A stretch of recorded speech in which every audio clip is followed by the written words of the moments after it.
கட்டுன பொண்டாட்டி மேலே நம்பிக்கை இல்லாமல் கஷ்டப்படுத்துகிற சேதுவை வீட்டை விட்டு வெளியேறின அப்பத்தா ஓங்கி பலார்னு அரைஞ்சிட்டு வெளியேறி இருந்தா நல்லா இருக்கும்னு நீங்களும் நினச்சா இந்த வீடியோவுக்கு லைக் பண்ணிட்டு வாங்க நாளைக்கான ப்ரமோக்கான ப்ரிடிக்ஷன் என்னன்னு பார்க்கலாம். தமிழ் வீட்டுக்கு வந்த அப்பத்தா தமிழ் மேலே கட்டி அணைச்சு கதறி அழ உடனே அங்கே தமிழோ கண்ணீரை தொடச்சி விட்டு அம்மாச்சி எதுக்கு அம்மாச்சி அழுகணும், கம்முன்னு வாங்க அம்மாச்சி உள்ள, நான் இருக்கிற உங்களுக்கு அப்படின்னு சொல்லிட்டு உள்ள அழைச்சிட்டு வர பாட்டி வெள்ளத்தாயோ அம்மாடி தமிழ் நீ இருக்கிறன்னு நம்பிக்கையில தான் நான் இங்கே வந்திருக்கேம்மா, ஆனால் இத்தனை வயசாகி குத்துக்கல் மாதிரி இருக்கிற என்னால் உனக்கு ஒன்றுமே பண்ண முடியலையேம்மா, அந்த அராஜகமும் அக்கிரமமும் பிடிச்சவங்க மத்தியில் அப்படின்னு தேம்பி தேம்பி அழுகிறாங்க. உள்ள வாங்கம்மா அப்படின்னு சொல்லிட்டு வசந்தியும் அழைச்சிட்டு போக அங்கே அம்மாச்சி உட்காந்துட்டு அழுகிறத பார்த்த தமிழோட தங்கச்சி அம்மாச்சி நான் ஒன்று சொல்லுவேன் நீங்கள் கேட்பீங்களா, ஆனால் அக்கா அதுக்கு ஒத்துக்காது, அதனால தான் இப்போ சேது மாமாவுக்கும் அந்த ஐஸ்வர்யாவுக்கும் நடக்கிறத நிச்சயதார்த்தத்தை நிறுத்தணும்னா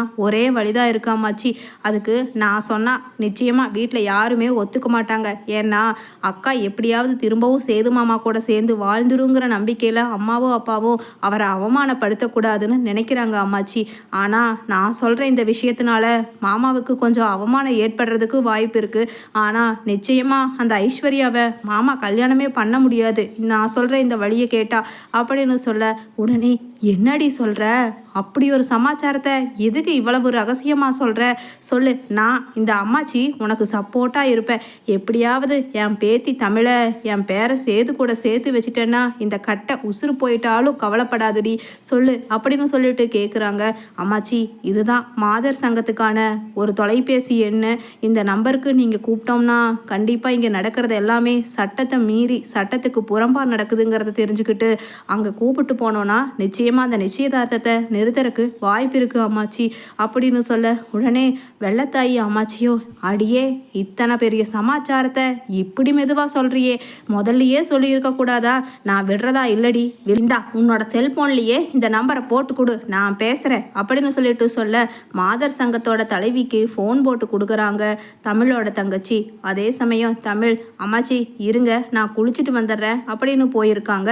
இதுதான் சமயம்னு சொல்லி வெளியில் போய் அம்மாச்சியும் தமிழோட தங்கச்சியும் பேச அம்மா எங்களுக்கு உதவி வேணுமா, நான் வயசான கிளவிமா 75 வருஷத்துக்கு மேலே ஆச்சு, என் வீட்டில் இந்த உலகத்திலேயே கடவுளுக்கே பொறுக்காத அக்கிரமத்தை என் வீட்டுக்கு வாழ வந்த என்னோட பேரனோட பொண்டாட்டி தமிழுக்கு நடத்திக்கிட்டு இருக்காங்கம்மா, தயவு செஞ்சு நீங்கள் தான் வந்து தடுத்து நிறுத்தணுமா அப்படின்னு கையெடுத்து கும்பிட்டு அப்பத்தா அழுகிறாங்க. ஃபோனை ஸ்பீக்கரில் போட்டு தமிழோட தங்கச்சியும் பிடிச்சிக்கிட்டு இருக்க அம்மா நீங்கள் யார், உங்கள் அட்ரஸ் என்னம்மா சொல்லுங்கள், எந்த ஒரு பெண்ணுக்கு ரொம்ப கஷ்டத்தை கொடுக்குறவங்கள நாங்கள் சும்மா விட மாட்டோமா, அதில் நியாயம் தர்மம் இருந்துச்சுன்னா நிச்சயமாக முதல் ஆளாக கேட்குறது எங்கள் சங்கமாத்தாமா இருக்கும் அப்படின்னு சொல்ல உடனே அம்மாச்சியோ அது வந்து எங்கள் வீடு முன்னாள் அமைச்சர் ராஜாங்கம் அப்படின்னு சொல்ல என்னது அமைச்சர் வீட்லேயே இப்படி நடக்குதா, நிச்சயமாக இதை நாங்கள் விட போகிறது இல்லைம்மா, நான் இப்போ பத்திரிக்கைக்காரங்க எல்லாரையும் கூட்டிகிட்டு அந்த நிச்சயதார்த்தம் நடக்கிற கோவிலுக்கு வந்துடுறேம்மா, நீங்களும் அதான் உங்கள் பேத்தின்னு சொன்னீங்களே அவங்க பெயர் என்னம்மா தமிழ்னு சொன்னீங்கல்ல அவங்களையும் கூட்டிகிட்டு அங்கே வந்துருங்கம்மா, நடக்க போகிறத பார்த்துக்குவோம் அப்படின்னு சொல்லிட்டு சொல்கிறாங்க. அதே சமயம் குளிச்சுட்டு வெளியில் வர்ற தமிழ்கிட்ட அம்மாச்சியோ அடியே தமிழ் வா போய் 2ல் ஒரு கை பார்த்துடலாம் அப்படின்னு சொல்கிறாங்க. உடனே எதுக்கு அம்மாச்சி திரும்பவும் உங்கள் பேரன் கூட சேர்த்து வைக்கணும்னு தானே நீங்கள் வருத்தப்படுறீங்க, ஆனால் ஒன்று நாங்கள் வருவேன் வந்து உங்கள் பேரன் கூட சேர்ந்து வாழ்கிறதுக்காக என்னோட தன்மானத்தை இழந்து பிச்சை எடுத்து மண்டியிட்டு கதறுவா இந்த தமிழுன்னு மட்டும் நினச்சி என்னை அங்கே அழைச்சிட்டு போகாதீங்க அம்மாச்சி, நானும் ஒரு தீர்மானமாக தான் அவங்க நிச்சயதார்த்தத்துக்கு போகணும்னு முடிவு எடுத்திருக்கேன், எதுக்காக தெரியுமா, உங்கள் பேரன் கட்டின தாலி என் கழுத்தில் இருக்குல்ல அதை அத்து வீசிட்டு வந்துடணுங்கிறதுக்கு வேண்டிதான் அப்படின்னு சொல்ல உடனே அம்மாச்சியும் ஆமாம் ஆமாம் நானும் அதுக்கு தாண்டி உன்னை கூப்பிட்றேன் வா வா போகலாம் அப்படின்னு சொல்லிட்டு மனசுக்குள்ளே அப்படியே பக்கத்தில் நிற்கிற தமிழோட தங்கச்சியை பார்த்து கண்ணடிச்சுக்கிறாங்க அப்பத்தா. அதே சமயம் எல்லாருமா சேர்ந்து அங்கே போக அங்கே நிச்சயதார்த்தம் நடந்துக்கிட்டு இருக்கு. அம்மாச்சியை பார்த்துட்டு சேது உடனே ராஜாங்கமோ அம்மா என்னம்மா நீ எங்களை எதிர்த்துட்டு போயிட்ட, இப்போ இவளை கூட்டிகிட்டு வந்திருக்க, ஏன் நம்ம குடும்பம் நல்லா இருக்கிறதே உனக்கு பிடிக்கலையா, நம்ம குடும்பத்தில் சேது கல்யாணம் ஆகி குடும்பம் குழந்தை நல்லா இருக்கிறத நீ விரும்புறியா விரும்பலையா அப்படின்னு கேட்குறாரு ராஜாங்கம். உடனே கண்டிப்பா, கண்டிப்பா. அதுக்கு தானே நான் வந்திருக்கேன் அப்படின்னு சொல்லிட்டு அப்பத்தாவும் கெத்தா பேசுறாங்க. அதே சமயம் ஊர்க்காரங்க முன்னாடி தமிழு எனக்கு தாலிய கழட்டி குடுத்துட்டு என்ன அத்து விட்டுருங்க அப்படின்னு பிடிவாதமா இருக்க, உடனே அப்பத்தா ஒரு நிமிஷம், ஒரு நிமிஷம் அவ்வளவு சீக்கிரம் யாரும் அத்து போட வேண்டாம். இப்போ ஒரு முக்கியமானவங்க வருவாங்க. அதுக்கப்புறம் இந்த முடிவை எடுத்துக்கலாம் அப்படின்னு சொல்ல தமிழும் ஆச்சரியமா பார்க்குறாங்க. என்ன அம்மாச்சி சொல்றீங்க? யாரு வர்றா?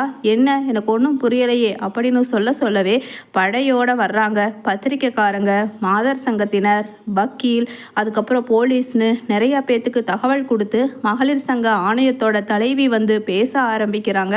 இங்கே யாருங்க சேதுபதி அப்படின்னு கேட்க, நான் தாங்க மேடம் அப்படின்னு சேதுவும் வந்து நிற்க, என்ன கட்டுன பொண்டாட்டி நிறை மாத கர்ப்பிணியாக இருக்கும் பொழுது விவாகரத்து கூட பண்ணாமல் இன்னொரு பொண்ணை கல்யாணம் பண்ணுறியே, உனக்கு அறிவு இருக்கா அப்படின்னு லத்தியால் அடிக்க போகிறாங்க. அப்போ ராஜாங்கம் முன்னாடி வர்றாரு.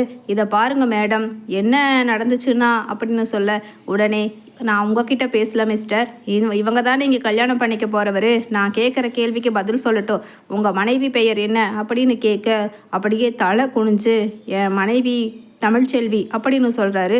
அதானே, அவங்க இப்போ கர்ப்பமாக இருக்கிறாங்க தானே அப்படின்னு கேட்க, ஆமாம் அப்படின்னு சேது தலையை குனிஞ்சிட்டே வெக்கத்தோட ரொம்ப அசிங்கப்பட்டு சொல்லிக்கிட்டு இருக்க, உடனே ஈஸ்வரி முன்னாடி வந்து, மேடம் நீங்கள் இவர் யார் பையன் என்ன ஏதுன்னு தெரியாமல் வந்து பேசுகிறீங்கன்னு நான் நினைக்கிறேன் அப்படின்னு சொல்கிறாங்க.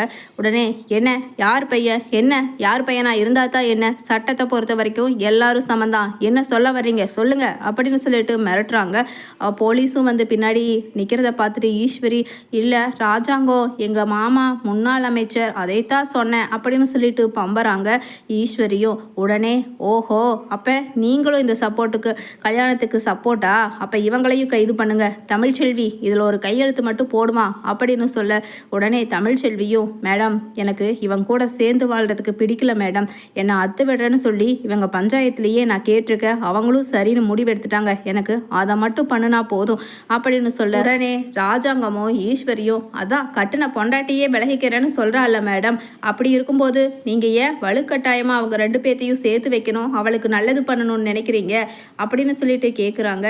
இதை பாருமா தமிழ்ச்செல்வி, நீ இப்படி பேசுறது ரொம்ப ரொம்ப தப்புமா, ஏன்னா சேதுபதி கூட வாழ்கிறது வாழாமல் இருக்கிறது உங்களோட தனிப்பட்ட விஷயம், ஆனால் இந்த ரெண்டு பேத்துக்கும் நடுவில் ரெட்டை குழந்தைங்களை நீங்கள் சுமக்கிறீங்கிற கம்ப்ளைண்ட்டும் எனக்கு வந்திருக்கு. அதனால் அந்த ரெட்டை உயிர்கள், அதுவும் இந்த உலகத்தோட மூச்சு காற்று கூட இன்னும் எப்படி இருக்குன்னு தெரியாமல் அந்த உங்கள் வயிற்றில் வளர அந்த குழந்தைங்களுக்காக ஒரு சட்டம்னு ஒன்று இருக்குது. அதுபடி பார்த்தா அவங்க அப்பா அம்மா ரெண்டு பேரையுமே ஒன்றா சேர்த்து வைக்கிறது தான் மரபு மாண்பு. அப்படி இருக்கும்போது எப்படிம்மா அவங்கள பிரித்து விட முடியும்? அந்த குழந்தை நாளைக்கு அவங்க அப்பா வேணும்னு நினைக்கலாம், ஆசைப்படலாம். அதை எல்லாத்தையுமே இப்போ நீங்கள் எப்படி வேண்டான்னு முடிவு பண்ண முடியும் தமிழ்ச்செல்வி? அதனால் இப்போதைக்கு உங்களுக்குள்ளே ஏற்பட்டிருக்கிற இந்த பிரிவு தற்காலிகமானதாகவே இருக்கட்டும். கண்டிப்பாக இந்த சேதுபதியும் மனசு மாறுவார், திரும்பவும் உங்களை வந்து அழைச்சிட்டு வந்து ஒன்றா சேர்ந்து நீங்கள் வாழ்வீங்க உங்கள் குழந்தையோட. அதனால் இப்போதைக்கு இந்த கல்யாணத்தை நான் நிறுத்திக்கிட்டு இந்த கல்யாணத்துக்கு ஏற்பாடு பண்ணவங்களை நான் கைது பண்ணி 4-5 நாள் லாக்கப்பில் வச்சு என்ன பாடம் கற்றுக் கொடுக்கணுமோ கற்றுக் கொடுத்துட்டு வரேன் அப்படின்னு சொல்லிட்டு போக, உடனே அங்கே அப்பத்தா கெத்தா கூலிங் கிளாஸை கண்ணில் மாட்டிக்கிட்டு வா தமிழ் போகலாம் அப்படின்னு சொல்ல, எல்லாருமே அதிர்ச்சியில் அப்பத்தாவையும் தமிழையும் பார்க்க, தமிழ்ச்செல்வியும் அதிர்ச்சியில் பார்க்க